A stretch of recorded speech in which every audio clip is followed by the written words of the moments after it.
Caso Fatma Yildirim. Trabajo de la materia de Derechos Humanos para la Universidad de las Américas por Patricia Villavicencio, Sara Sofía Carreón Ulloa y Emilio Minango Irigoyen.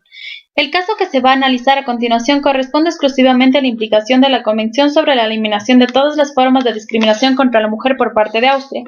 Aunque el caso concreto abarca un sinnúmero de antecedentes, a fin de ocupar adecuadamente el tiempo de presentación, revisaremos los elementos que configuraron la agresión a la víctima, la inobservancia del Estado y el mecanismo de protección de derechos con el que se analizó el caso. Fatma Yildirim se encontraba casada con Irfan Yildirim. Ella tenía 3 hijos y después de ciertos impases en la relación, el comportamiento de Irfan empezó a tornarse agresivo. Inicialmente agredía físicamente a Fatma y posteriormente las agresiones se convirtieron incluso en amenazas de muerte. Ya cuando el asunto era insostenible, Fatma se mudó a casa de su hija menor. Paralelamente denunció ante la policía las agresiones y amenazas de las que fue víctima. La policía, aparte de brindarle medidas restrictivas para evitar que fuese agredida nuevamente, puso en conocimiento de la fiscalía los hechos solicitando la detención de Irfan. El fiscal negó la medida. Pese a las restricciones de acercamiento de Irfan, eventualmente seguía encontrando la forma de amenazar al hijo e hijas de Fatma. Ellos también interpusieron las respectivas denuncias, contando con el respaldo de la policía, pero nuevamente sin conseguir que el fiscal diera paso a la detención. Citaron hechos posteriores que en honor al tiempo no es posible detallar, pero en breves palabras y sin restarle importancia a las prácticas violentas de Irfan en contra de Fatma, se debe tomar en cuenta que Fatma inició el proceso de divorcio en virtud de el cual se concedieron otras medidas en contra de Irfan, acción que generó que se incrementen las amenazas en contra de su vida. Cambio de número de celular y se ocupó de poder seguir en contacto con la policía, quienes siempre estuvieron pendientes de su caso. Finalmente, un día al salir de su trabajo, Fatma fue apuñalada por Irfan, el asesino. Intentó escapar a Bulgaria, pero fue detenido y actualmente se encuentra cumpliendo su pena. Mecanismos universales de protección de derechos.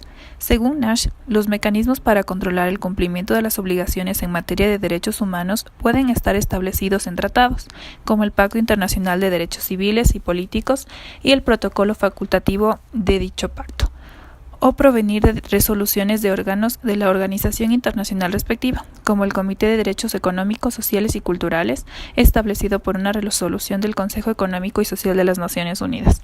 Es decir, a través de estos instrumentos es que el Estado se obliga a establecer o adecuar su normativa para optimizar la protección de los derechos humanos. En el caso de análisis, el derecho a la integridad física, a una vida digna y libre de amenazas, así como la vida misma. Se genera responsabilidad para el Estado parte cuando éste no respete los lineamientos y sus prácticas o normativas no se adecúen al tratado. En este caso fue lo que sucedió, pero lamentablemente la respectiva denuncia no llegó al Comité para la Eliminación de la Discriminación contra la Mujer, sino hasta después del asesinato de Fatma.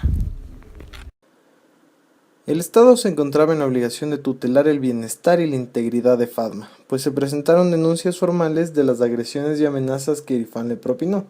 Pese a que se ordenaron medidas restrictivas, el caso ameritaba la privación de libertad de este sujeto, actuación judicial que habría evitado el asesinato de Fatma. El Estado se defendió indicando que la Fiscalía denegó la solicitud, pues la privación de libertad no es una medida que puede otorgarse hasta comprobarse la culpabilidad del acusado. También señaló que el acusado siempre cooperó con los policías y los agentes de investigación que siguieron el caso, por lo que existía duda razonable del riesgo que este significaba para Fatma. Incluso señaló que tras negársele la solicitud de detención, Fatma poseía otros medios como acciones extraordinarias de protección y revisión de la negativa a la medida solicitada. Sin embargo, el comité observó que la comunicación entre policía y fiscalía era deficiente y que la tutela de Fatma habría sido efectiva si es que alguna de estas medidas hubiera impedido que fuese asesinada. Al respecto, opinamos que si bien la privación de libertad es una medida de última ratio, se debe tomar en cuenta que Irfan, pese a mostrarse cooperativo con la policía y no representar una amenaza aparente, fue denunciado en varias ocasiones y por diferentes personas que integraban el círculo familiar de Fatma. Las llamadas de celular y las agresiones constantes daban cuenta propia del resultado que tuvo este caso. Incluso las agresiones, que fueron previas, debían haber servido como sustento suficiente del riesgo que representaba Irfan para la vida de Fatma. Al negarse la medida de detención solicitada, el Estado fue responsable por la acción de menoscabar los derechos de Fatma, especialmente aquellos que se resaltaban en la Convención sobre la eliminación de todas las formas de discriminación contra la mujer.